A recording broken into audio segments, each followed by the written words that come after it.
ने मेरी ज्वेलरी निकाल कर अपनी माँ को दे दी थी। ये क्या कह रही हो तुम? उनके घर कोई डकैती नहीं हुई थी। वो ज़ारा को छोड़ूंगी नहीं मैं। शादी करना हन्नान की बहुत बड़ी भूल थी। ज़ारा जैसी बदतमीज लड़की से जब मनाहिल अपने आप को समझ रही है। तुम तो जाने की तैयारी कर रही। मेरे और सबा के दरमियान आने वाली दूरियों की ये मैं हरगिज़ बर्दाश्त नहीं कर सकती। मेरी वजह से आपकी खुशियां बर्बाद हो। तो दोस्तों, सबा को अपनी बेइज्जती बर्दाश्त नहीं हो रही थी। सबा मनाइल की फूफा को सारा सच बता देती है। इसके बाद मनाइल की फूफा बहुत ज्यादा गुस्से में आ जाती है। वो जैन को लेकर पुलिस स्टेशन निकल पड़ती है। दूसरी तरफ मनाहिल, नरगिस, वलीद एक साथ बैठे हुए होते हैं। नरगिस वलीद को बोलती है, वलीद तुम्हें कोई जरूरत नहीं है इस घटिया लड़की सबा से निभाने की, बल्कि इसने खुद ही तुमसे तलाक मांगी है, तुम भी इसको डाइवोर्स दे दो। वहां पर नरगिस मनाहिल और वलीद के साथ बातें कर रहे होते हैं। वहां पर जैन और जैन की माँ पुलिस के साथ आ जाते हैं।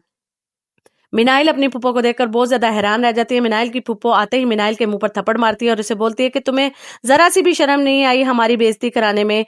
ये बात सुनते ही वहां पर मिनाइल बोलती है, फूफो ये सब आप क्या बोल रही हैं, बल्कि आप लोग मुझे धोखा देना चाहते थे, इसकी वजह से मैंने नरगिस आंटी की पनाह ली है। वहां पर नरगिस के पास आते ही मिनाइल की फूफो माजदा से बोलती है, नरगिस तुमने ठीक नहीं किया हमारी बेइज्जती करा के। अब नरगिस बोलती है, मिनाइल तुमको बहुत बार धोखा दे चुके थे, बल्कि मैं मिनाहिल को और मजीद तकलीफ में नहीं देखना चाहती थी। ये बात सुनते ही वहां पर जैन को गुस्सा आ जाता है। जैन इंस्पेक्टर को बोलता है कि अब वलीद को अरेस्ट करें, बल्कि इसने हमारी इज्जत में ऐसा हाथ डाला है और इसने मिनाहिल को छुपा कर भी रखा हुआ था। ये बात सुनते हुए वहां पर पुलिस इंस्पेक्टर वलीद को फौरन अरेस्ट कर लेती है। ये सब कुछ नरगिस नहीं देख पा रही होती, जिसकी वजह से वहीं पर नरगिस बेहोश हो जाती है। वलीद पुलिस इंस्पेक्टर से भागकर अपनी माँ को पकड़ता है और इसे उठाता है और बोलता है, जैन अगर मेरी माँ को कुछ हुआ तो मैं तुम्हें छोड़ने वाला नहीं। मिनाहिल और जैन बहुत ज्यादा डर जाते हैं। बात सुनते हुए वहां पर मिनाहिल की जैन एक दूसरे को बोलते हैं, जैन जल्दी से नरगिस को उठाओ और वलीद के साथ हॉस्पिटल लेकर जाओ। ये बात सुनते हुए वहां पर वलीद, जैन, नरगिस को हॉस्पिटल लेकर जाते हैं। वहां पर मिनाहिल, वलीद, जैन और मिनाहिल की फूफो बहुत ही ज्यादा परेशान होते हैं। कुछ ही देर बाद डॉक्टर आता है और बोलता है, अब नरगिस से आप मिल सकते हैं, अब वो ठीक है। ये बात सुनते हुए वलीद, मिनाहिल, माजदा एक साथ चले जाते हैं।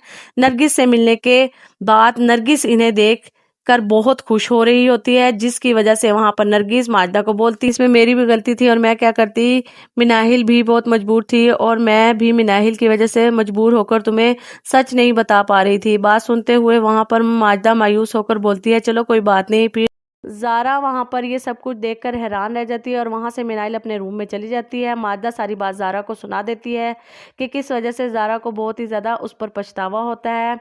ज़ारा साइड में चली जाती है और वो सबा को कॉल करती है और बोलती है, तुमने ये सब कुछ अपने हाथों खुद तबाह कर दिया, बल्कि तुमने वलीद को तलाक देकर अच्छा ही नहीं किया।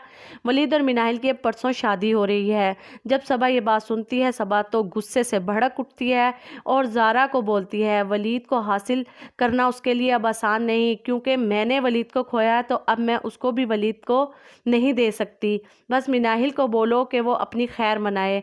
वहाँ पर ज़ारा बोलती है, जो कुछ भी तुमने करना था वो अब कर लिया, अब मिनाहिल की बारी है।